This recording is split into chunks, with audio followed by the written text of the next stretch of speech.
think the audio should be pretty good here. Okay.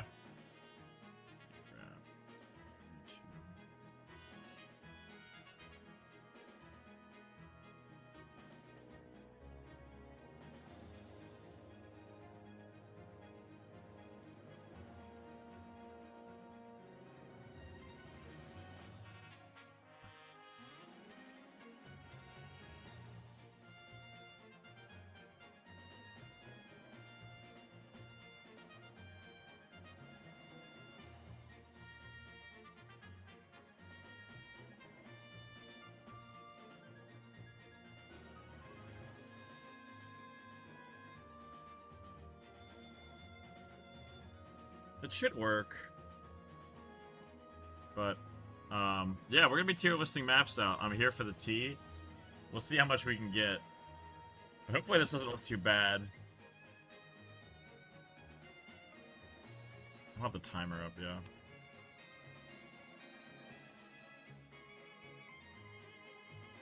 So this can be the map tier list of FE, Path of Radiance. I might talk a little bit.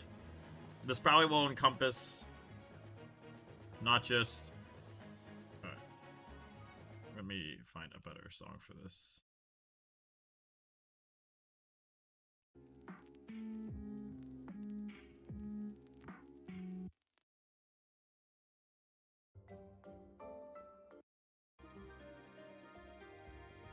So yeah, we're gonna do some map tier listing here. But yeah, it should be... We're gonna tier list Fire Emblem Path of Radiance maps, which is FE9. This might mention some characters and such, because, like, I have to talk about the characters in order to do this. I also might talk about, you know, potential weapons you might get.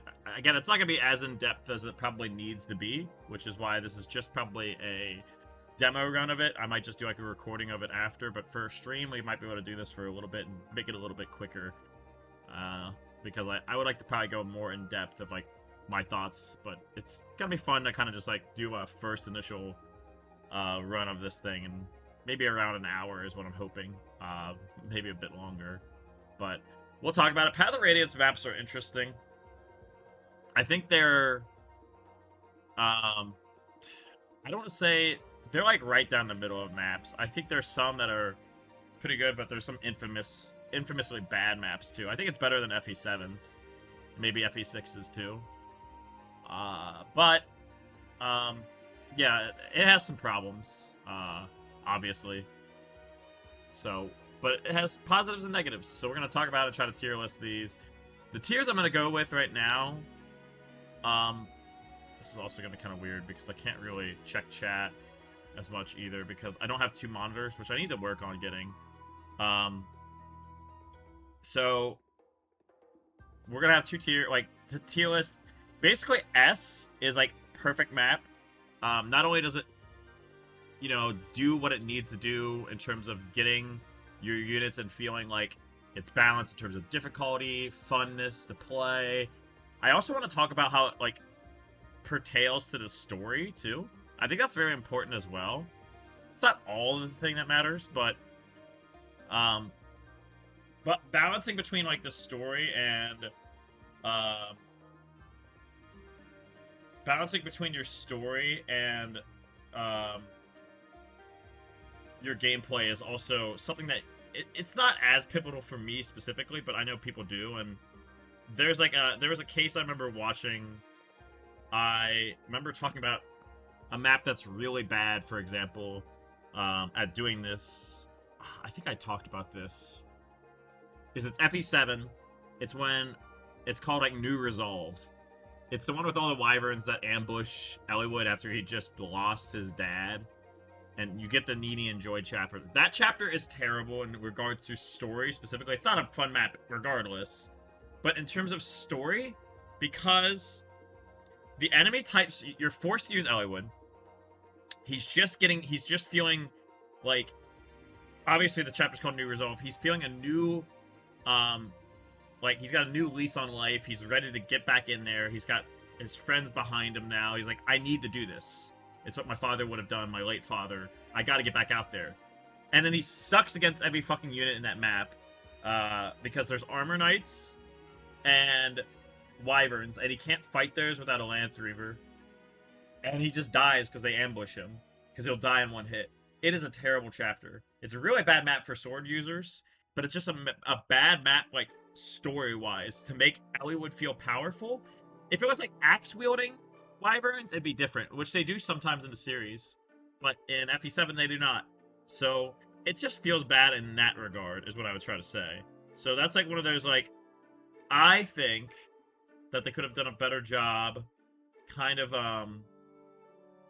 encompassing what it means to be, like, you know, Eliwood in that current moment, and they just did a bad job of doing that. So, that's what I'm trying to point out, that can influence some of the map, too. So we're going to get into it a little bit. So I'll try to read out the chapter of it. I'm going to try to balance. Again, I only have one monitor. One monitor life is pretty brutal, but I will try my best. So this chapter is called Mercenaries. It's the prologue. It is where Ike just versus Boyd, and then he versus his dad right after. Nothing crazy here. I'm going to start off the precedent and say this map for a prologue map kind of sucks. It's not great. There are better starting chapters in FE series. It teaches you how to use, like, a vulnerary. Nothing really happens. You just get, like, a level up on Ike, really. Really nothing. I guess it teaches you the weapon triangle, too. One of the weaker starting chapters, I think. Like, it doesn't really teach you that much. I mean, it does, but you don't have that many units. Like, you don't, like... Awakenings is a good chapter to start on, right? You get a healer, you get a mage, you get a sword user, and a strong unit. And that teaches you, like, how, like, weapon triangles are important. It's fun to play on higher difficulties. Just does nothing. Even if you know how to play the game or don't know how to play the game, it doesn't really help you teach playing the game anyway. Like, yes, swords are good against axes, but then you don't do anything else. It doesn't teach you range weapons, doesn't teach you healing, doesn't teach you anything. Pretty bad map. I'm gonna put it... I might move this down, but it's pretty bad. It's bad at doing its job. It's not one of the worst maps in the game, because it's so short. But I'm just saying, like, for precedence-wise, not that great. Chapter 1, the battle begins. You get Titania, Oscar, and Boyd on this map. I think this map is the real Chapter 1. Obviously, there's the prologue. Again, in comparison to other early game chapters and stuff, I think it's one of the weaker ones. Titania can just roll this chapter. Now, granted, Marcus couldn't do that on other chapters. The boss is forgettable. It's a guy burning down a house. You get a Seraph robe on this chapter, which is kind of nice. It does teach you to rescue houses. I think it's smack dab right in the middle, though. Like, I don't think it's egregious. You do get some houses, but for the most part, there's nothing to it. Only two unit types. There's, like, a sword fighters, or sword myrmidons, and then, like, just axe guys. Nothing crazy. Right, probably smack dab in the middle. Not painful. Nothing bad. None there. Next map is Rescue. I'm not going to talk about Maniac mode too much, because I think that mode is a little, how should I put this? It is not pleasant. They did not balance that mode. That's probably why it's not in the base game, but I want to talk about this map. You get Reese in this map, you do get a healer, and you have Oscar, Boyd, and Ike, and then Titania comes a little bit later. This map is really awkward, because Titania is not there for the beginning of the map, so you don't have her right when it starts, so you only have 3 units, and on higher difficulties, it's not, like, hard, because there's, like, healing bushes and stuff and all that jazz, but you kind of have to, like, form a weird triangle to kind of box Reese in against the wall so he doesn't get hit, or against, like, a cliffside, essentially, so he doesn't get boxed in. I do like the dialogue in this chapter because it's, like, you rescuing, you know, Mist and Rolf, but I think this chapter, again, if Titania came earlier, this chapter would be a joke, because she could just run up, kill everybody on the map. So it is kind of great that they make her come a little late. I think that's a little unique, in a sense, too, because that doesn't really happen, like, ever. How many maps do you have, like, part of your army arrive late? It doesn't really happen very often. So it's memorable in that regard.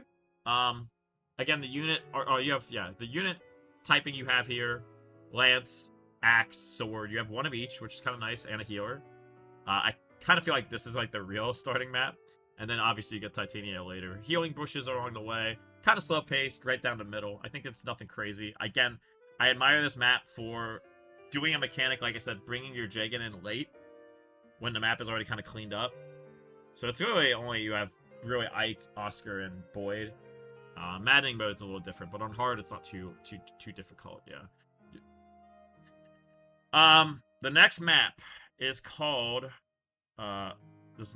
next map is called Pirates Aground. I do not like this map. And there are several reasons why I do not like this map. But some positives about it are this is the first time you get to use Sheenan and Gatry. And you also have, I believe, Titania here as well with Ike. And I think it's cool, again, that this is very unusual. I will give Path of Radiance credit, where it takes units, you lose the units, or they're unavailable for that chapter. That doesn't happen in a lot of, I think in some games, like, it doesn't happen that frequently, where units are unavailable, and then, like, come back, and then leave again. It's very strange. Tellius does that a lot, obviously with Radiant Dawn especially, too. So that's kind of cool. I'll give it a plus. Again, there's houses here. There's, like, a droppable hand axe. I like the weapon variety. Or another, like, Ike grinding chapter, if you really think about it. I guess you can give Gatry levels, but the most targeted person here is Ike. And then Sheenan makes this chapter interesting because he has Provoke, too. So you can, like, tank with him, and they won't counter back, and then you can, like, chip with Gatry, or maybe not crit with Sheenan, and then lower people, and then get more levels with Ike. There's one specific reason I really hate this chapter. Marcia can die. She can just get really unlucky. And you could say, well, you got to try to reach her in one turn. On higher difficulties, though, she can just get one shot, and it's not great. I guess you could technically have Titania wait at the reinforcement or whatnot, the spawn for her. But anytime a green unit can die, especially a really pivotal one like Marcia, the map, like, just gets significantly lowered for me. I do not like... I already have to deal with, like, hit RNG and level RNG, in terms of, like, or level up RNG. I really don't want to deal with a green unit that has weapon triangle disadvantage, if they're going to die or not, and that's really aggravating to me. So yeah, I'm not a huge fan of that. So I will put that probably in C because of that. I think that is lower than the other two we've mentioned. Again, Sheenan, you don't really want to kill people, and sometimes he just, like, murders people. It's interesting having an archer who can do that, but yeah, it's mostly just an Ike grinding chapter, because he's the only one who really gets XP on this chapter. Gatry doesn't get that much. That's another thing that's kind of boring, so I'm gonna put that lower. There's no, like, leveling up Boyd and Oscar or Reese or whatever on this chapter. Okay, this chapter is coming up is really interesting here. Flight. There's a lot of cool story aspects of this. Again, you do not have... this chapter is wild. You get... oh, no, this is Roadside Battle. Sorry. This is Roadside Battle. Not Flight. Roadside Battle. I believe you do not have Oscar or Boyd for this chapter, too. You get Soren. Is it Riss here? Titania, Sheenan, Gatry, and Ike, right? Yeah. So you want to give Soren XP, but this chapter is really weird. You get swarmed really quickly. You have to have a Titania kind of, like, go out in front and kind of, like, take, like, hits. Like, I know it sounds, like, obvious, but you have to, like, have Titania kill off, like, a chunk of people, because usually what happens is you go to the top right, and if you want to slowly funnel people into Soren dies in, like, one fucking hit. He dies so quickly here. There's healing bushes here, too, which you're obviously going to use, and then Ike, at this point, Ike really can't, you know, defend himself, so you can also use Sheenan to kind of provoke people, too. This map is kind of cool, actually. There's so many units here, actually, for an early game map. I actually think there's a lot. And they kind of swarm you. You kind of want to use Titania pretty freely here. It kind of reminds me of, like, kind of reminds me of like FE6 maps in that regard. Like there's nowhere really safe to hide, so you actually just have to like kill everybody. Which I know it sounds obvious, but there's a lot of dudes to kill, and it's tricky to level up Soren, but this is probably one of his better times to level up, because other maps are just a little bit more awkward in doing so, because they have a little bit more pressing issues that you have to do, than like sit around and wait for Soren. So I like this map. I actually think this map is pretty fun. I don't know if I put it in A. I'll put it in A for now. Actually, I think this map is like one of the first like true fun moments of like this game. Okay. Next map, the defense chapter, and yeah, that tournament was pretty amazing. I can't wait till it's an edited VOD. Welcome, my friend. All right, the defense chapter. There's a Fog of War defense chapter, very unique in that regard. Radiant Dawn does that again in the next game, and it's worse in that game. You also defend this fort, or something similar to it in Radiant Dawn. There's a lot of defense chapters in Radiant Dawn, actually. I think there's a lot. It might be the highest amount of defense chapters in the game. There's a lot in that game. Anyway, Path of Radiance's defense chapter. I think this map is pretty good. There are weapon types. There's a reason to go aggro here, too. Again, most of the time that's just sending Titania over. But I actually kind of like this map. I mean, you can stuff the people on the left. It's not it's not Conquest Chapter 10, like, levels of, like, utilizing every single unit to the best regard. But I think there's some fun units here to play with. Again, you get, like, an archer. You have, like, one of each type of, like, unit. And Titania can just go kind of clear out the bottom side. There's another defense chapter later we'll talk about. But I think this map is pretty good. I think the other defense map is... I think it's a little better.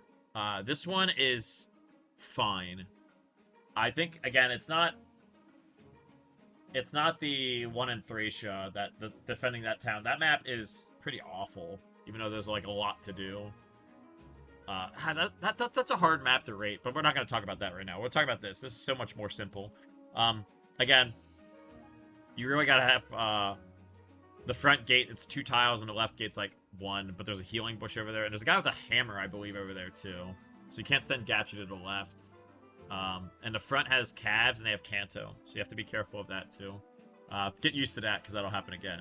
So I'm going to put this like right in the middle. I think this is fine. Flight.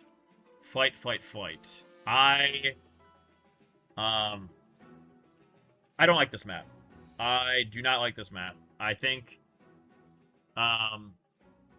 you have to go through it's like a weird stealth mission-esque thing. So, like, there's, like, stealth involved at the beginning where you have to walk through trees. That wastes a lot of time. Really annoying. Your unit count is drastically different here. You do not have Gatry and Sheenan. Which is kind of annoying. I feel like Oscar and Boyd are finally starting to put in a little work. Ike's still a little bit behind, and then Soren's still a little bit behind, too. So, Oscar can also be, like, still trying to catch up, too. So, a lot of your fighting, again, is still Titania, and that's how it usually is, obviously, but, I don't like this map because, again, early game trees, there's some mages here. I don't think you have, like, a lot of mage weapons either, or, sorry, range weapons to deal with a lot of guys. There's just... You get kind of flanked on the backside, too, and it just takes so long to, like, the guys to come over and, like, kill you. It's really frustrating, actually. I'm not a fan of this map. No, I'm going to put this, actually, in probably, C. I really don't like this map too much. Again, story-wise, I guess it makes sense. You're going through the woods and trying to be stealthy and then, like, whatnot, but, like, I don't know. I don't really like this map. Speaking of maps I do not like, this map... This might be a skill use problem. I am not a fan of this map at all. This map... Oh, okay, we'll talk about this. This map is... You get Gatry and Sheenan back. We'll talk about the name of the map real quick here. So the name of this map is... A Brief Diversion. Oh, no, it's not. It's Shades of Evil. Shades of Evil. The previous one was A Brief Diversion. I really do not like this map for a couple reasons. I'll talk about the positives first with this map, but then there's also some major negatives. Okay, so you get Mia on this map. I think Mia is on this map is like Mia's already kind of rough, but on this map in particular, she's atrocious. What a bad map for her to come on like into. And you have to go over there with Ike, so you already have to send Ike over to the right, and then you have to pretty much like send Titania over to the left and just like kill a bunch of people. And if you want to get all the chest here, which is annoying, and then Gatry and like Sheenan like hide in the chest room for a little bit. It's just really boring. It turns out to be like a defense. You're like hiding in like the chest rooms is what it turns out to be because you don't want them to steal things. And again, a really rough Mia chapter here. But one of the reasons I really don't like this chapter, and again, this might be just a me problem. Soren's tomes already start breaking here. I find that Soren's tomes, like he just starts running out. Like you can't use Soren here because if you used him to try to like level up, which you probably have if you're planning on using a mage, and you know he's one of the, I think on Roadside Battle, for instance, he's one that unit that like you want to give XP to because obviously just like Ike and then like him. So it's like if you want to give XP to these guys, it kind of hurts you because then you don't have mages or a mage to deal with some of these like heavy armored dudes in this map. So it feels like you need Titania to kill out of the heavy armored guys, which is frustrating. I think it's really frustrating. Heavy Lance guys, or sorry, like heavy knights right now. Really aggravating. Again, Mia doesn't do anything. Boyd like has like, I think by the time here, Boyd's biorhythm is fucking awful too. I've noticed that sometimes his biorhythm is pretty shit here. If I remember correctly. So that's really annoying too. So having an axe guy here normally would be pretty good. Because there's a lot of lance guys here. But no. This map is pretty fucking rough in that regard too. So like, I don't like the enemy types here. It's just a lot of heavy like armored dudes. Which again is fine. But for the most part, it just like makes Titania shine even more already. And you still don't have preparations yet, too. So it's just really fucking awful. You can't move anybody around, so you, again, have to move Ike to the, like, the top right, etc., etc. I just don't like how this map plays out. You kind of just, like, hide in rooms instead of, like... I don't know how else it should, but it feels like you're just hiding in chest rooms, which is kind of boring. Yeah, and it takes a little bit to, like, clear these guys out. So, yeah, I'm gonna put this also in C. I really don't like this map. Again, story-wise, too, it's like... Grail kind of, like, runs off and, like, encourages Patrine to, like, 1v1 him. Which I always thought was, like, a weak part of the story. Like, she's like, bah! I guess I have to fight the best guy in the army, right? I'm like, okay, sure. Why we, like, fight this one guy? And then Ike goes, whoa, you're a mage? Or something like that. I don't know. Okay. We finally get preparations, which means we get XP, we get shops, we get a lot of things here, which is really nice. And it's our second defense chapter. This chapter is called Despair and Hope. And it is a defense chapter, like I said, 8 turns. You get Ileana here, which is nice as well. So you have to send Ike to the left. Again, the Regal Sword is a little better against the mounted units here than the other guys. Again, Regal Sword only doing 2 times damage effectiveness is also really aggravating as well. That really hurts, I think, the map a little bit. So, I actually like this map better than the other defense chapter. I think it's raining, it's thematic. You can go and get a bunch of items. A lot of the priests carry items. I think if you kill the boss, you get something too. Obviously, there's Ileana here. There's a reason why this map was chosen for Engage, too, for Ike's map. Obviously, it makes sense story-wise, but this map is cool story-wise. You're hit hard, they're about to, like, annihilate you and kill you, and you're breaking down. Is your will strong enough to survive? And when I first played this map, it's pretty tough. Obviously, it's gotten, like, more and more easy once you learn, like, where people should be placed and how you, like, recruit people and get them all in the right spots, etc., and how you do preps for it. But this map is fun. I think there's 3 access points, 1 on each side, and then the front has a bunch of calves, which you can just, like, have Titania, I guess, kill them. Because calves are really annoying because they can canto in and out and kill somebody, like, you know, by just chunking them, running away, chunking, running away, etc., etc. I actually really like this map. I think it's good. Again, there's a recruitable character. There's items to get. Good story-wise. I like this map a lot. I think you're taxed just enough with your units. Path of Radiance isn't the hardest game, but I think this map is like just enough you feel like stretched with like your units. And I think that's how you should feel. You should feel a little pressured, a little like I gotta maximize what I have a little bit here.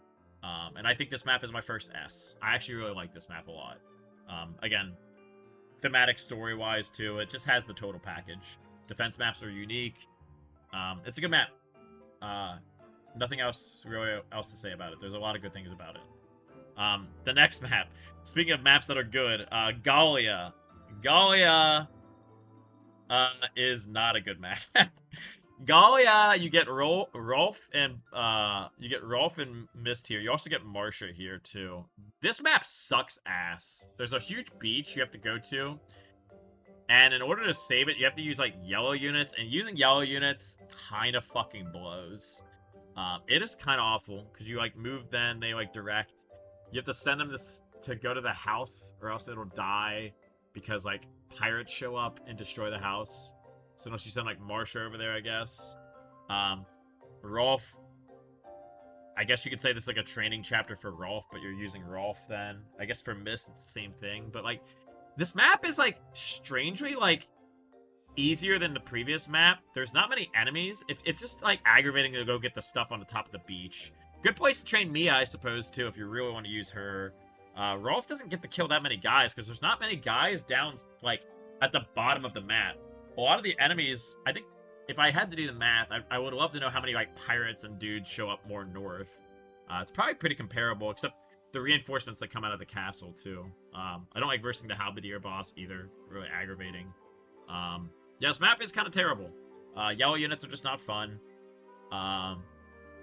Again, I do like how there's, like, houses and stuff to get, and I do like the beach. It's just weird that the pirate boss is, like, probably more of a threat than the actual boss. Very strange map. Kind of reminds me of Western Isles a little bit. Where it's, like, hard to maneuver around a little bit. I don't know. I think this map is... Is this map lower than the other ones? I do have problems with it, but I might just put it, like, right in the middle. It's so blah. It's so boring. But I don't, like, dislike it. I don't think we're gonna have too many other C's. So I'll put it in C. I don't like this map. Alright, the next map is Prisoner Release. If you know or have seen me ever play on stream ever, you know exactly where I'm going to rate this map. It's the first D tier map. It's fucking awful. Terrible map. You do get Kieran, Neffany, and Braum here, but that's after the chapter. If you want to look up a guide and shove for like 60 fucking turns, you can get the super bonus XP. I don't know. You get Volk here too, obviously. You can open some chests with him. The boss moves. If you move in his range, you can just escape without going towards him, but then you don't get the chest. There's a lot of soldiers here. That's like the main enemy type here. I guess Myrmidons too. I think there's like some archers as well and some knights. This map sucks. Like, they failed at making a stealth chapter. I think you should have been able to kill the spear guys, but then I think Titania would just, like, one-round them and it would make it too easy. So I don't know how you solve that. I just think stealth in Fire Emblem is a little hard to do, and this did not pull it off, unfortunately. I guess, like, again, looking up a guide and, like, shoving past everything. If you want to do 60 turns worth of, like, work, you could. And then you have to grab the green units, get out with the green units to get more bonus XP. I like the theme of, like, a prisoner break. I think it thematically sounds pretty cool. Like, you're gonna break these guys out of prison and stuff. I think if you gave them the opportunity to fight when, you know, you break them out, that might have been different. Might have been too many units here. Or maybe, like, I don't know, like, once you free somebody, there's, like, reinforcements that come and, like, try to stop you as opposed to, like, being a stealth mission. I don't know. And the faster you get out, I don't know how you fix this map. I just think they, like, if I have to look up a guide to do it, and it's not even fun or rewarding when you do get it, it doesn't feel, like, cool when you're, like, shoving the sneak past people. I think it's a failure. And, like I said, getting all the chests you have to do, too. So it's just kind of awful. You get Leth and Marum here, or no? Not Marum. Mordecai. I believe you do, because you need Smite. I believe, yeah, to get it. So it's just bad. Yeah, it's pretty awful. So yeah. Okay, this map coming up. This is a Blood Rends Red. This map, I will talk about the flaws real quick because I think I think this map is gonna be just an S already anyway. But there are, it can't be just a slam dunk. There are things I don't like about this map. Number one, fighting, like, Jill coming behind you. If Jill dies, I think you can't recruit her, so that's kind of aggravating. And then the mercenary side quest, it's just fucking dog shit. It's so bad, because if you want to get Zehark, or Zahark, you can't, it's really hard to get him and then save all the mercenaries, because Zahark will just kill all of them. So it's like, okay, do I want this killing edge or the dude? Or, like, do I want, like, this, like, 80, like, bonus XP? Probably a little bit more. Kind of aggravating. And then Zahark has to, like, go up, get the house, because Leth and Mordecai can't talk to that house because they will not give something out because they're racist, which is problematic. The boss moves like crazy, and he has a Laguz bow. He moves really far, can bow you, but then you can, like, trap him. He's not a problem at all. It's the timer out. It really is the timer out. Once you move the boss, the Black Knight moves too, and he scares the living shit out of you. I think that's cool game design. I really like how he comes out of the house like, what the fuck is going on? Now, granted, you might lose a guy because you didn't know that mechanic existed. There are worse times in the series for that kind of mechanic to happen that you did not realize. And I think the Black Knight just being this, like, crazy lunatic, because you see him in the cutscene, like, oh, you've got this. He's like, maybe I underestimated this guy. And he comes out of this house, and he's bigger than the entire fucking house. He's like, huh, I guess I gotta start killing bitches. I don't know. But it's awesome. He starts chasing you down. There's a reason to start running besides, obviously, you know, it's an escape chapter. And try to get, or like an arrive chapter in this regard. There's houses here. It's a good training map for Braum, Kieran, Zehark.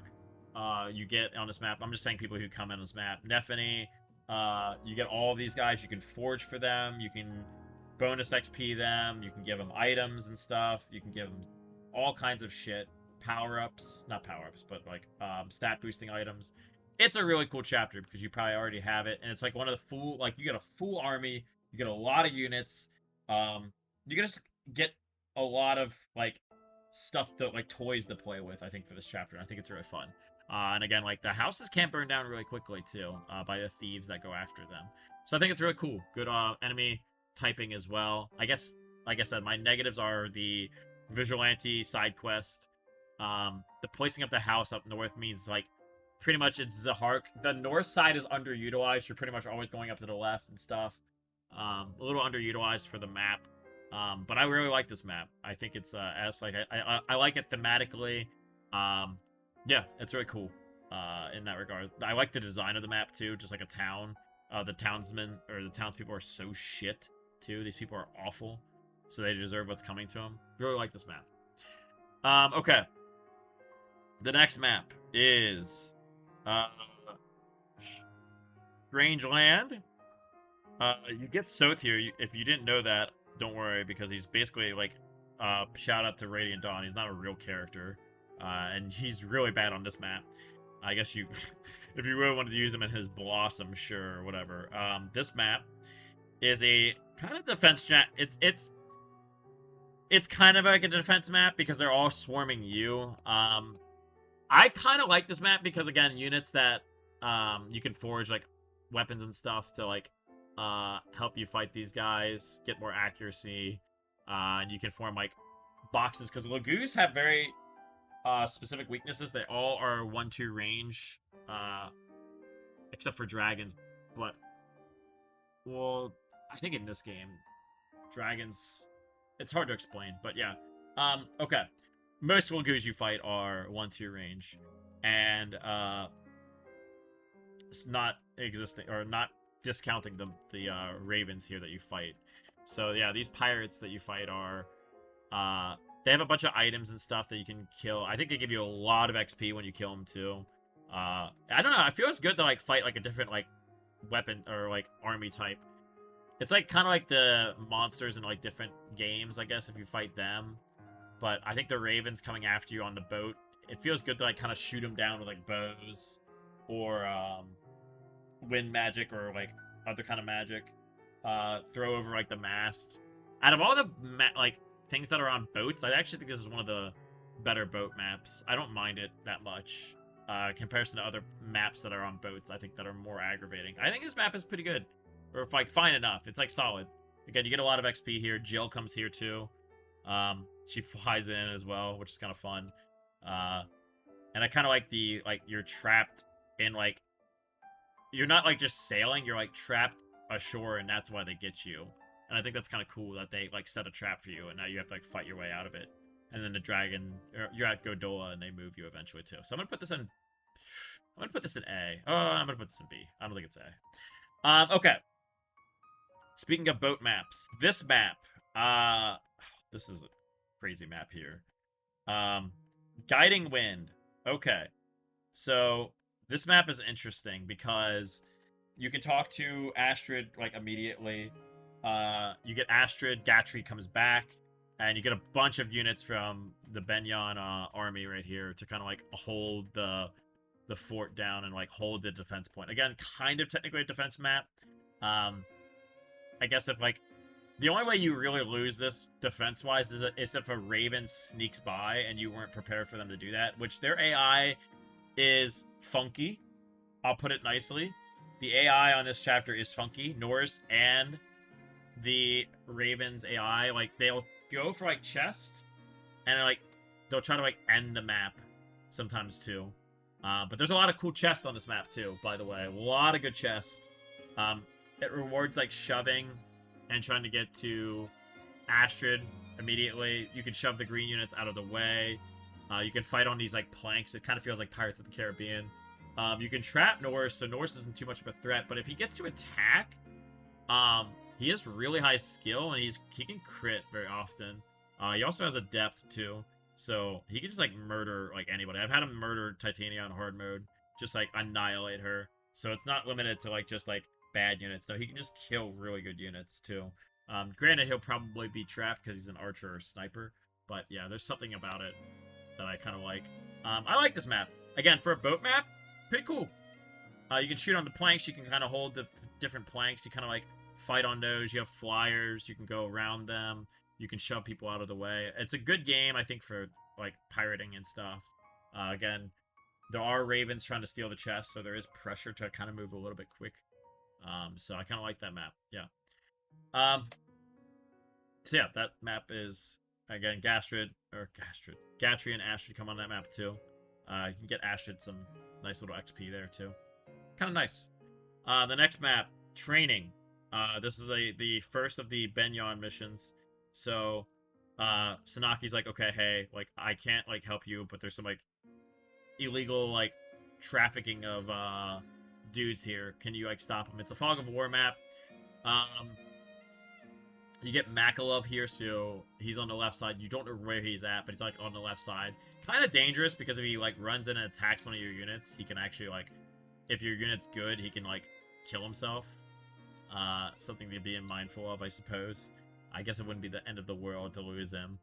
And then the boss is, like, 2, like, Berserk Lagoos and a guy with, like, a killer axe. So you don't want to go near that guy. This map is...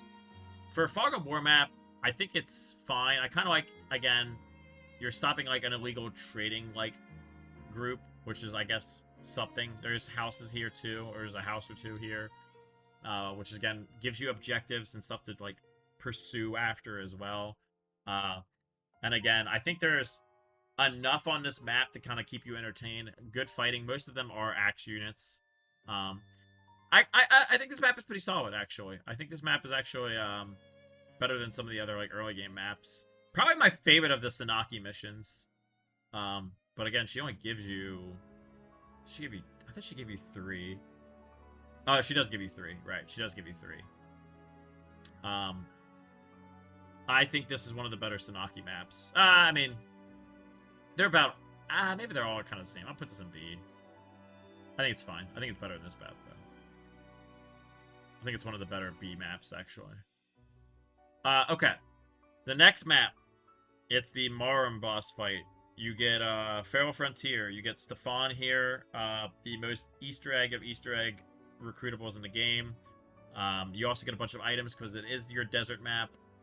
It's a desert map with a twist. Whether or not you like the twist is up to you. But like I said, the Feral Frontier, you just kill the boss. Really not hard to kill the boss because like once the Lagoos here are dead, you could just like pepper him with like fucking like magic, fire magic, and just kill him. But he's not supposed to be hard. He's like not trying to kill you. So I am torn if I really like this better than some other desert maps too. I think the items here, again, you get Soth and Volk, so it's actually easy to get the items here if you want to roll both of them. And again, I appreciate desert maps for kind of pushing you to use other units, except for flyers, which are already really strong. So I like that in that regard, but it didn't change flyers being excessively strong, and they're really good in this map because you can just forge everything for them anyway. So they're still broken, but it does slow your mounted units down a little bit, and some other infantry that would be pretty solid as well. But there are hidden items here. Some of the hidden items are pretty nice. But I think the real kicker is, like I said, it's like, do you like the Stefan recruitment, where you basically send one of your units to, like, solo the right side, most likely Leith. I guess you can have, like, Marsha, like, carry her over there, or Jill, or something like that, to get her over there faster and help out, because there are some annoying enemies over there that she can't, I think, like, Leith can't really kill all of them by herself. And then you get Stefan, who doesn't do anything the rest of the chapter. Definitely interesting that it has, like I said, an Easter egg like that in this game. I think that already gives it some merit. It's better than other desert maps in regards to... I don't think it's super frustrating. It's not like FE7 where Pet can either die, kill a bunch of enemies, too many enemies for you to not get the Gaiden, or there's some really annoying enemies in the bosses for that map, for example. I don't think the deployment slot's that bad for this map either. Again, Marum's not really a terrifying boss, but who cares?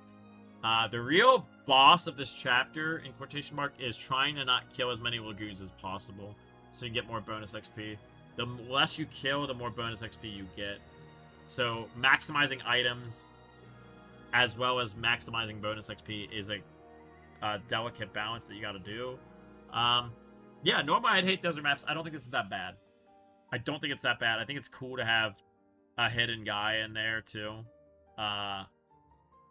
So I will...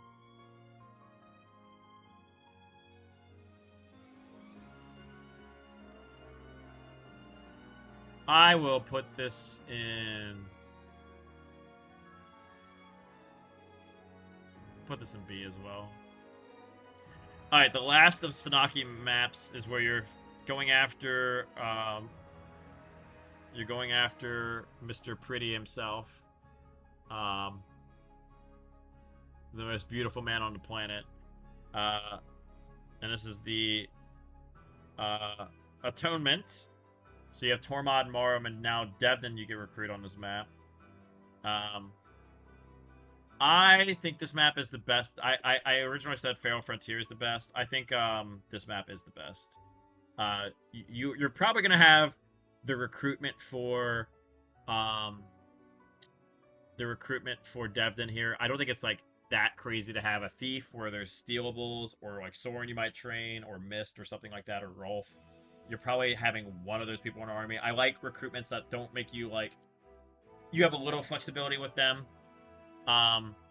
It feels good to go after the boss. However, knowing that he doesn't die is a little sad.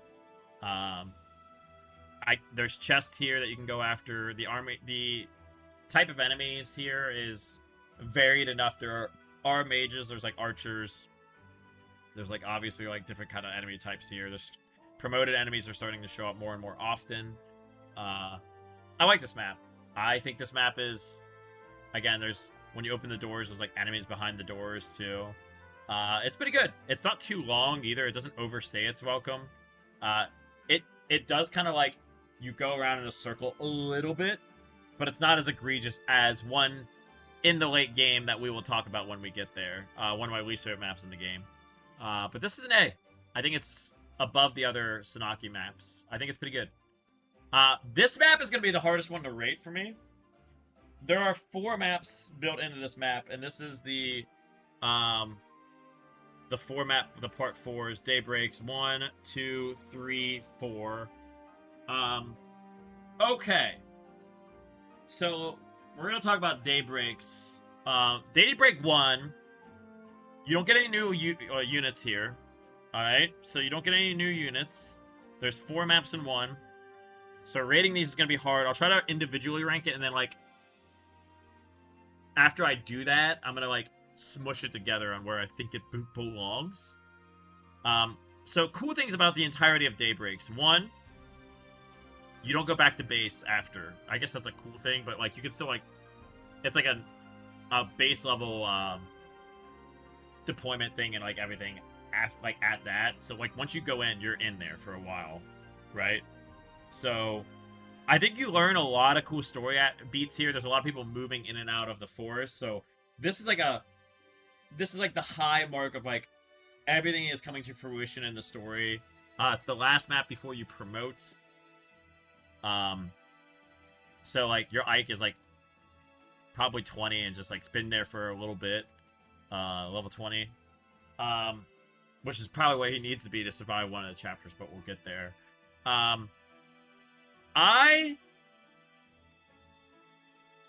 think this map is... The first map is so boring. The first map is so boring. It takes like 2 seconds to beat it. It is boring as shit.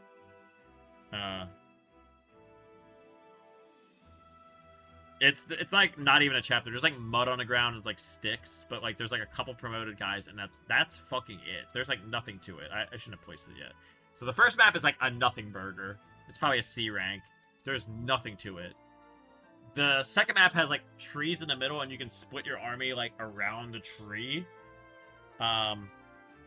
It is not that great either. But again, what I like about Daybreak maps is you can call reinforcements in. Is that crazy? No, but it's like something that's like interesting. That like throughout the chapter you get stronger and stronger, and you have more and more help because your initial party isn't that big, and then you get more and more people to come in. So I think that's kind of fun a little bit. Some paladins show up. There's some like knights, archers, soldiers. Again, mostly army. The army archetype. No like axe guys really that much. So I think a map. They're both like C's. Maybe the second one's B. Maybe if I'm really pushing it, but for the most part, you're just trying to get to the right side of the map. The third map, though, is where it starts to get, like, you know, starts to diverge a little bit. The third map is where Ike has probably one of the most unique mechanics I think you'll have in a Fire Emblem game. Is you're carrying a unit for 10 turns, and you have to make sure that you do not die. And you get attacked from, like, the left and the right. This makes it so you can't just, like, you know, you can't just sit there. It is a defense map. You're defending Ike slash a fainted heron here. Which I kind of like. Again, I really like that. That Ike fights with, like, a girl, like, just, like, on his back. He's kind of, like, crippled. And it makes it, it's, like, it's a defense map, but it's not defending an area. It's defending a person, like, that's just not laying on the ground. They do that a couple times in the series. Or, like, defending, like, a person or a green unit. But, like, I don't know, like, you're carrying the unit so you can be a little bit mobile. It's not just like, I'm sitting in this spot. And I kind of like how you can move to be defensive. And I like that a lot. So I think that's cool. I think it would be too broken if you could, like, just give the girl to, like, somebody else.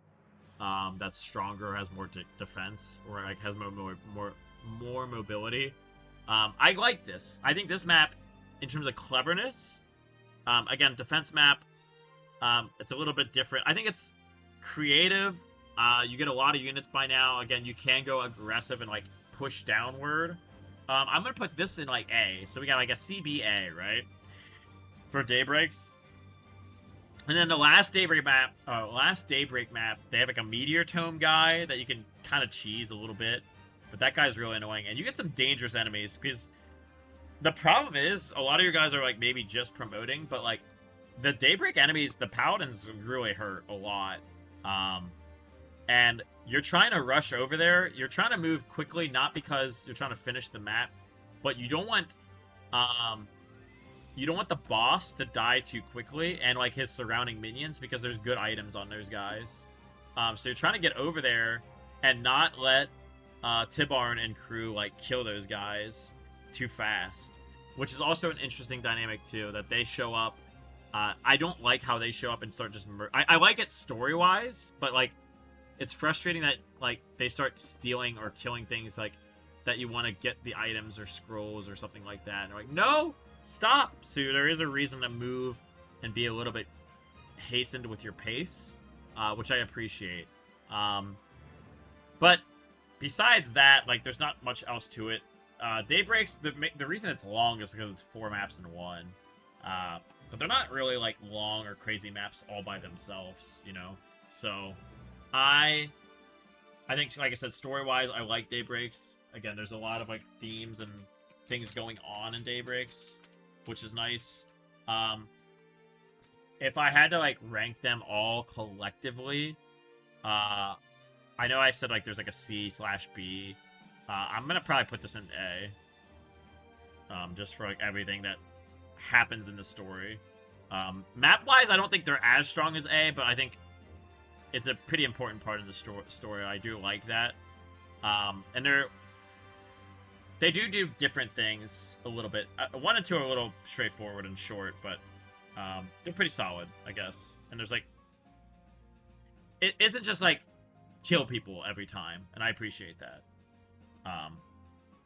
Even though you can't kill people, but there is like a reason to move quickly, I guess. Alright, the next map. There's a Blizzard Tome here. You get Rayson and the Hawks here as well. This is the first map that Ike is promoted to. There's flanking dudes behind you, and there's Hawks or not Hawks, there's Crows that show up too. You get Tanith, Rayson, Janeth, Uki, and Shinon. Getting Shinon is I will say it is a cool way to recruit somebody. It is fucking annoying, because you have to talk to him with Rolf, then just like one-shot him with Ike. So that means you're bringing Rolf, who is, if you haven't trained him, completely dead weight.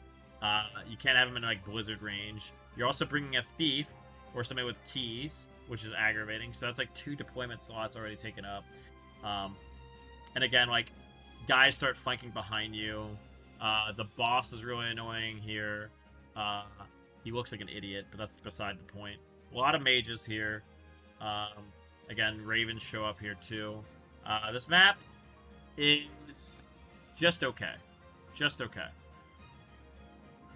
I think there's like nothing crazy about this map. The actual name of the map, by the way, in case you're wondering, is called Entrusted. So it's called, no, Crimea Marches, my bad, sorry. Crimea Marches. Entrusted's the next one. The next map is Entrusted. Boy, do I fucking hate this map. There's Ballista here. This map sucks. This map really fucking sucks. It's one I always hate. I hate this map because you have to deal with the whole Nasala fiasco thing. You can't fight him, but it's like just such a pain in the ass.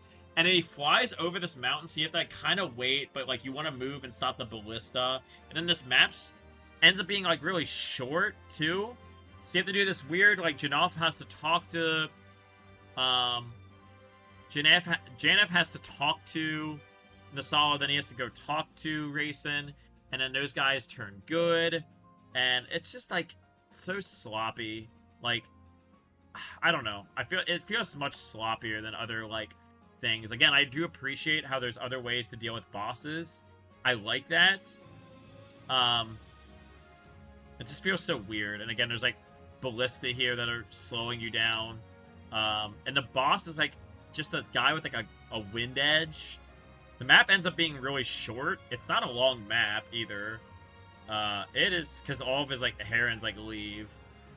Oh, not herons. All the ravens leave anyway. This map is kind of bad. I'm just gonna flat out say it. I think this map is pretty bad. I don't know if it's like D rank tier. Do I think it's bad? That bad?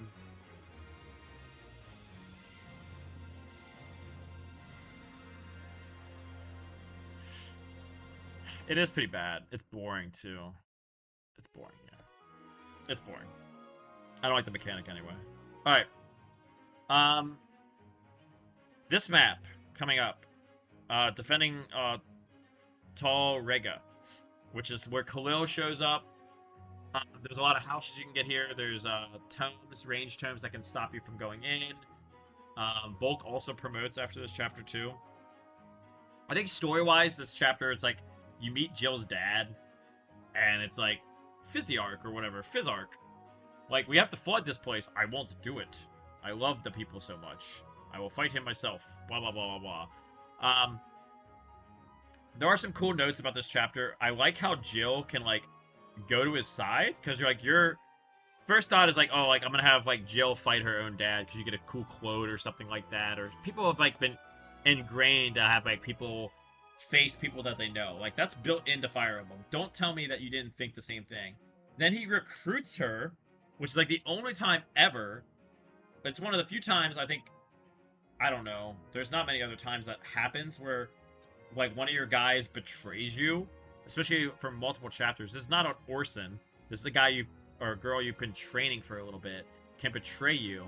That's crazy. And then you can recruit her back or, like, not get, like, recruited in the first place based off your supports. That is also kind of, like, insane. Just kind of fucking wild. I think that's really, again, unique. A Path of Radiance, you gotta give it shout-outs to some unique things that it does. There's a lot of wyverns here. Wyverns are annoying to face because, again, they have so much movement. And they have Kanto in this game. So they can get, like, so far. And just, like, hide over cliffs and stuff. Khalil does, like, sufficient damage to them as well. Again, getting those houses is something you want to do. I think this map is pretty good. I think it's above average. I think this map is, like, A. Because, again, we're not going to get that many A maps left. I think there's not as many solid maps. I think the back end of Path of Radiance is, like, fine. But I think this is one of the better, like, later in the back end of the game. I like this map a fair bit. It's good, like, just fighting straight up. And, again, that Jill thing is kind of cool. Whether or not it can be bullshit. Speaking of which, this map, oh my god. Famously, without a king, you get Taronio here, which is hilarious. This is a conversation. If I kill Ike, you don't have a father? Well, your sword style will die. I can't let that happen. Do you have a brother? No. Just a sister. She can't learn my sword technique. Fine. I guess I'll betray my entire country because your dad's fighting style was just that good. He's at the end of the game. You fight. You don't realize that you're going to be fighting. You think that it's like, you're fighting. You got duped in who you're fighting here too. That's the story. You're not supposed to be fighting Little Miss Dragon. But you get tripped. Ina is her name, I believe. Kind of a joke of a boss too. She's not really that like imposing. Again, most of the problem is like the sleep staff on this map. If you've ever seen me talk about this map when I'm playing it, or any other map that's related to this map, aka all of the maps you move in a fucking circle. Remember I said, like, the previous mansion map is, like, you kind of move in a little bit of, like, a circle and kind of, like, head up? This map is worse. It is, like, Ostia levels of, like, just huge fucking circle. It takes so fucking long. There's sleep staffs. To get all the items, you have to move Volk or Soth, because like bringing like that many keys is probably not going to happen too. There's Bryce, or no, that's not Bryce. There's another random fucking boss on this map who like moves and comes after you too at the top of this map. And he's like, I don't know, the most like boring dude imaginable. Then there's like reinforcements that come from the side. Any map you move in a fucking circle is so just boring. It's like the Three Houses one too. Every time I play that map, where the thieves come out behind you, that's another problem entirely. But and you get and that's Dad. That map sucks too. Where you're fighting Mikhail, right? Terrible, fucking awful. And this map is pretty much the same. Benefits Marsha and Jill. Who would have guessed that they get more benefits? This map fucking sucks. There's not an interesting gimmick either, which I don't know if it's good or bad. The interesting gimmick is it's just long, and there's like a sleep staff here, and I guess you fight a dragon. Sure, whatever. Keys. It's terrible. I'm gonna put this in actually fucking D. It's an abomination. I could put it in C, because it's like not like broken bad, but like it's pretty fucking awful. It's just bad. Okay. Depending on how you feel about this map, this is solo. This is like when you're in a anime, which I don't watch too much anime, trust me. This is like an anime where you're like, we need a filler arc. Oh, they're attacking like a fucking church. You're not even like attacking like the main army here. You're just attacking like bandits again. Like the bandits like, well, they're attacking a church. Like, what are we gonna do? I don't know. Bandit arc, I guess, instead of like fighting the main task. Such a weird diversion here. And here's the thing. All you have to do is kill the boss in this chapter, so once you get the keys and open the chest, if you really want to get those, you shove the guys out of the way, etc., etc. Then there's like feral beasts that show up, are a new enemy type as well, besides in the Sanaki mission. You fought them before, but now there's more. There's just bandits. There's like axe dudes, and like the boss is like, I should have used babies to cover myself, which is a funny line. This map, and there's like a random priest in the middle. If you keep all the priests alive by shoving, which is again kind of cool, but there's like one priest that can't attack you. You got to be careful about that guy. If you kill the boss without killing any priests, you get the staff, which is something that, again, I think you get bonus XP and the staff. So that's interesting. Again, it kind of plays like one of those mini games where you move like the puzzle, like the stone blocks, like in Pokemon games, the strength puzzles, which is kind of interesting. How you move those guys out of the way, etc., etc. It's just weird that you can technically rig it so you can get like a meteor crit or like a bolting crit or something like that with Soren or an adept proc, and not have to interact with the map. It's kind of weird. Again, killing the boss just like ends the map instantly. So, with all that being said, again, it has zero relevance on the plot, which again is kind of a lower tier for me of like how much it matters, but it does matter. Zero relevance to the plot. Funny lines, I guess, but the gimmick is moving priest. I don't hate the idea. I don't know how well it plays out, but I actually really think the idea is pretty sound, because shove is a mechanic that obviously it's fun to kind of like use and maximize when you're not doing stealth missions. There are chests here to like motivate you as well, but once you get those, you can end the map really quickly. I think this map has to go in like C or B. I think it's C. I don't think you really do much on the map, really. I don't think it works. I appreciate the shoving priest out of the way, because they're taking like them as hostages. I do appreciate that, so I will give that a special shout out there. Okay, the next map is the Great Bridge. Holy shit! You get Ranulf here and Har. Ranulf finally joins your army after like toying with you and playing cat and being tricksterish or whatever. Okay. This map has a lot of droppables actually too. I just looked. You can steal a lot of things from here. A lot of steals. I haven't talked too much about stealing, but this map actually has a lot of stuff. You fight Patrine here. That is a notable boss too. Something to keep in mind. And you get the Brave Axe here from Har. I think this map is way, way, way worse than Radiant Dawn. I don't think this map is that bad in Path of Radiance. I think it is annoying, but it's not as bad. Because you're moving the opposite way. I think this map is fine. And then the Crimea army, like, shows up. Or is that in Radiant Dawn? I always mix it up. This map is, again, worse than Radiant Dawn, for sure. This map in Path of Radiance isn't as egregious. I think getting Har here and him flanking is kind of interesting as well. Fighting Patrine is definitely notable.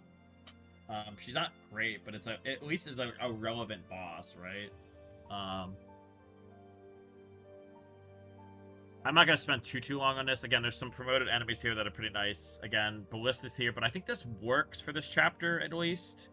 I kind of like running past them, flying past them, trying to, like, mount past them, and I think it kind of works. I'm actually okay with the Ballistas here a little bit. Again, it kind of, like, pushes you to, like, try to go after them, too. So I'm, like, going to put this in B.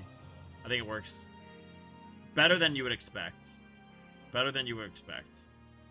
The next map is Battle Reunion, which is Bastion, Lucia, Joffrey you can get here, too.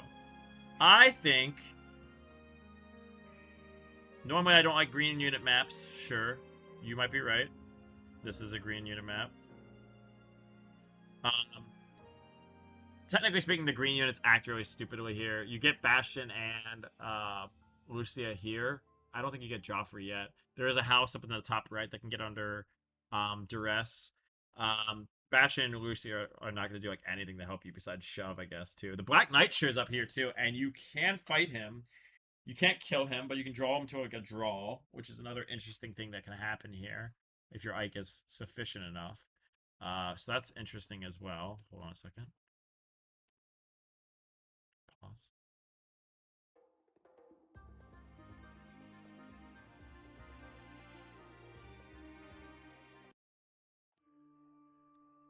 But yeah, it's definitely I think the unit types here are pretty solid too. Again, it just takes so long to see all the green units do stupid things and like fail to defend their area a little bit. I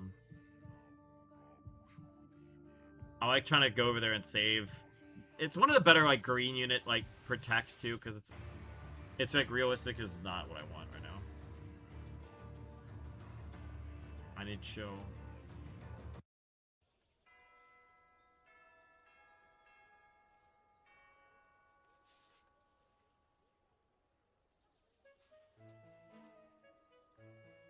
Okay, so yeah, I think this map is, like, for protecting green units, probably on the better side of it. Like, it could be way worse.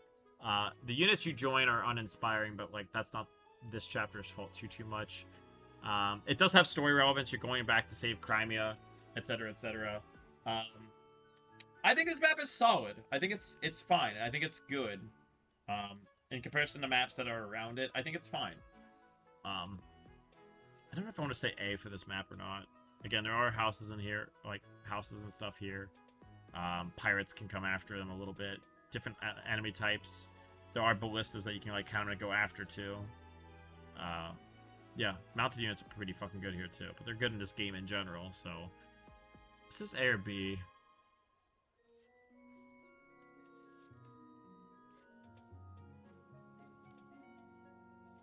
Probably B. Okay. Let's talk about this map. This is another one that's like kind of fucking crazy. Because there's like interesting things happening here. A lot of gimmicks. This map is Strange Lands. You can get Largo here. Just for free. Alright. If the animation of the rocks going down the hills made a little bit more sense, and, like, were less aggravating when they did them, I wouldn't hate this map as much as I did. I think pushing rocks down to, like, attack you is pretty fucking nice, actually. It's, like, a different way to protect it, a different way to, like, fight you. However, you can just die to rocks. It can happen. Be careful.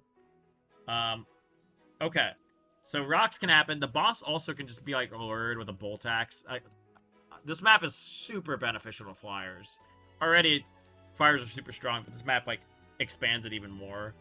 You can lure the guy down with, like, try to, like, bait that guy down. And then once he's down, you can, like, mage him or find a way to kill him, bait him further along, and then the map becomes a little less scary. But there's some wyverns that come after you and can, like, really devastate your guys who've been chipped by a rock that you aren't expecting. So that's something to keep in mind, too. If the animation for the rock wasn't, like I said, horrendous, I probably wouldn't have as much, like, disdain for this map, but it takes a fucking long time. But going up this hill, it's, like, a clever idea. But I think this map, again, animations really hurt it a lot. Wyverns picking off the guys that get hit by your rocks is kind of like, man, that's very upsetting, to say the least. So it kind of works in the way it needs to. There's so many guys that spawn at the top, too. I think there's a... Is that a purge guy at the top, too? I think there's, like, a tome up there, too. I don't know. I think this map is...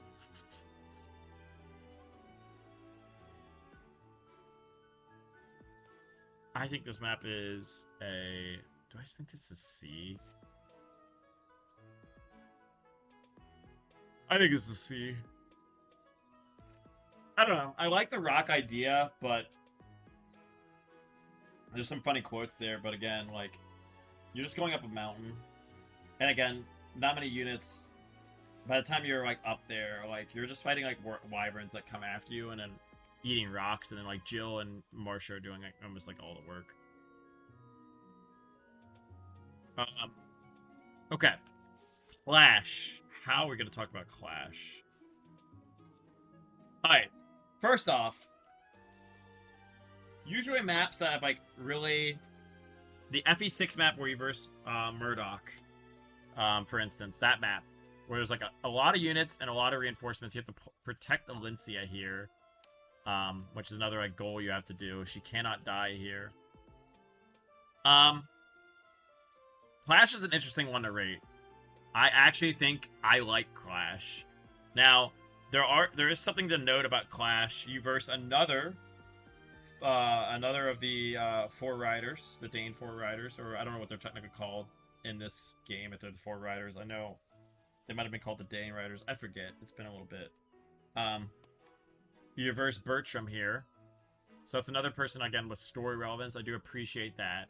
Alencia comes on this map, too. Nice little healer there.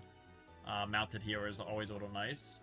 The big thing for me that sucks about this map, that normally I would really like about this map, is I like grand battles like this. Not the one where you have yellow units. Those ones are a little bit more annoying. I kind of like this, where it feels like a massive battle, and you have, like, all your units, and then you verse... The way this is like, there's a lot of promoted units. Like, there's, like, the sword guys, like, to the bottom. There's, like, other guys, like the wyverns are up in the top right, and, like, paladins. And there's, like, all kinds of different, like, guys coming at you. Feral beast in this chapter. A lot of different, like, enemy type schemes running around here, too. And I really like this map, like I said, because I know it's just a big, empty space. So design-wise, it's not really that interesting. I wish there were some trees or something in the middle here to kind of, like, give it that big boost. I think that would really help. There isn't. But another thing that really hurts this map is, and this is going to be the first time I say this, because I think it especially applies to Clash, is just being Path of Radiance in general. And I know it's bullshit, but the game takes so fucking long to watch all the animations, and there's so many units on this chapter. You have to dodge so many attacks, etc., etc. Super long chapter because of that. Besides just, obviously, you know, how many guys, the sheer amount of enemies on the map, paired with the animations and such, make this map super, super long, and frustrating as well in that regard. Because, like, again, tactically, you're kind of just, like, walking slowly up, and you can, like, send diverging forces to kind of distract people or fight their, like, you know, their own little battles, mini battles, which I appreciate. Again, what really holds Clash back is there is no terrain, anything at all. Nothing to do besides fight people. That's it. Which I guess if you really like fighting people, sure, this is your map. There's like one hill at the top, but that's about it that you can like engage with. There's nothing. It's just a wide open map. And I think that should be criticized again. I think you could have had like a river here, maybe some like trees or something like that that you try to work towards. Maybe like a fort, but there is no fort in Path of Radiance. So just something I think would have been making this map a little bit better. I don't think it wasn't gonna ever reach S for me because, like, again, there's too many flaws with it in that regard. I think it's, again, nothing crazy here. It's just a big grand scale scope battle here. Now the question is it B or A? And that is a tricky one to rate. I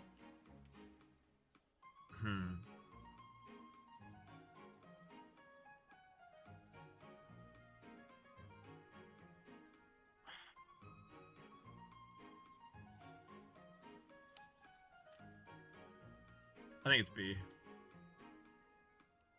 I think it's B. Yeah, I think it's B. It's so close to A, though. I think it's really close. I think Clash is pretty close to A. Because, again, it's just, like, a massive-ass battle. But there's just too many, like, annoying things about it. Again, story-wise, it's pretty fitting, too. It's a big fucking battle. So it does have, like, that. Again, it's just the design is just, like, what is this, like, Fire Emblem Gaiden, you know? Big empty field. Like, what the fuck is this? I think that's a big deal for me. Okay. The next one, Moment of Fate. They broke it into 2 stages here, which is interesting because the way this map works is if you fuck up, you have to do the entire stage again, I believe. So that's really annoying. Okay. So, Moment of Fate, Part 1. God, this is such a nothing. Like, you don't really think about this chapter too much because you think about the Black Knight fight. Okay. Usually you split your army up, like, there's, like, a couple ways to approach this. There's different, like, tome enemies that kind of, like, wait up here. There's so many items here, too, that you can get. Besides the chest, obviously there's, like, an occult scroll. You can steal a lot of shit from this chapter, too. There's so many, like, enemies here. A lot of generals. Different enemy types, too. Tigers here. This map is kind of wild. I actually really like the enemy diversity here quite a lot. It's a good, like, map towards the end. I think this map is solid. Again, you can, like, split up your army or not, or if you want to do that, that's fine, too. But this map is pretty good. I think it's a B for me, too. I know I have, like, a lot of Bs, but there's a lot of just, like, okay maps here. Yeah, I think it's B. I think there's, like, a lot of, like, again, there's chests to open, there's a lot of items to steal, a lot of things to do, but, like, nothing, like, crazy, I think, here. It's close to A as well. But it's just not as memorable as the other maps, because obviously the big ticket for this is the Black Knight fight, and I wish you kind of paired them together, but I guess it would bring this map down for me. Because, yeah, the Black Knight fight, we gotta talk about the Black Knight fight, which is also called Moment of Fate Part 2. Now, the Black Knight fight, I'm gonna briefly talk about it. You only get Mist and Ike. If you have Mist promoted, congrats. You can use Physic on Ike and, like, run around. There's other enemies that come after Mist, sure. The Black Knight fight should be a really cool moment. They can't get it right. I don't know how you get it right. 1v1s in Fire Emblem, it's the same when Ryoma fights Korn. Like, if he's so strong, then you fight him and just, like, end the map immediately. But if he's not, then you just kind of, like, run away. And you can run away, you can just leave the Black Knight fight, then you get, like, Ina. The reward is Nasir versus Ina. You obviously want Nasir. He can do a little bit more damage to Ashnard, for example. I don't like the Black Knight fight. I thought I would, but I don't like it. I think I've said this before, that it's just luck. Does he proc Luna? Do you proc Ether, or like your do you proc your resolve, like crit or whatnot? You can do that too if you want to do that, which is also pretty much a little bit more consistent. But Ether is, like, you know, obviously most people pick the Ether. I don't like this fight. It boils down to, like, again, too many, like, weird things. Again, if you train Mist, congrats, you, like, can, like, physic here instead of, like, elixiring. Again, if he just procs Luna, you just die, which is annoying. And if you don't proc a skill or anything, you can't really do anything to him, which is annoying too. So you have a decent chance, but if your Ike got stat screwed too and you didn't, like, save any items for him, it's also just, like, run away. It's so boring. The castle just collapses on him if, like, you know, you don't actually kill him. He doesn't die. I think it's even worse that I'm trying to remember if the Japanese one, like, what is the Japanese version? It's even worse than the American version, where, like, the castle, like, collapses, but, like, does he warp powder out? I don't remember what happens. The Japanese one is, like, way worse of, like, what actually happens. I don't know if it's, like, he sent, like, a spiritual projection of himself to fight you. I don't remember. It's really bad. And, like, how they say that he actually fought you in that one. It's terrible. So, yeah. It's not that great. Like, you think it would be, like, a really cool moment, story-wise, and then the fight, like, deflates. Like, the only thing saving this fight is you're versing the Black Knight.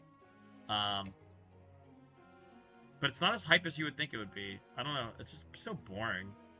So I'm going to put this in A or D. I think it's awful. And you have to replay the previous chapter if you want to change the result. And nobody likes doing that. Especially in Conquest, for example, too. Alright. Next map. Versing a lot of Lagoos. Twisted Tower. You get Nasir, Ina here. You verse just, like, a bunch of fucking, like, evil Lagoos. And then, like, a random, like, Dane soldier here. I thought you would have voiced Izuka here, but you don't. It's kind of strange that you don't, but they save him, I guess, for the next game. Which is kind of wild how important he is as a character. I like Twisted Tower a lot. I like how strong the enemies are. I like how dangerous they are. All your Lagoos weapons are really strong here, too. You're versing a lot of enemy types that you have either experienced before, yes, but, like, instead of just, like, soldiers all the time, now you're versing just a bunch of Lagoos, so it's, like, a different kind of, like, skill, like, I don't know, it just feels a little different. It feels like a monster chapter, but I actually really like this one. This might get S for me. I do like this chapter quite a lot. It just feels, like, so dangerous, and you're fighting a lot of, like, strong enemies. Dragons, etc., etc. Kind of fun to verse. And they, like, I don't know, feels kind of nuts. So I really like this chapter. It's just a lot of, like, damage. And again, you learn a lot from, like, what happens in the tower itself. Yeah, and then people sneak in and out, etc., etc. So I think this map is, I think Tibarn shows up here too. It's just kind of fun. Kind of a fun chapter. Yeah, you get the verse Headwind, man.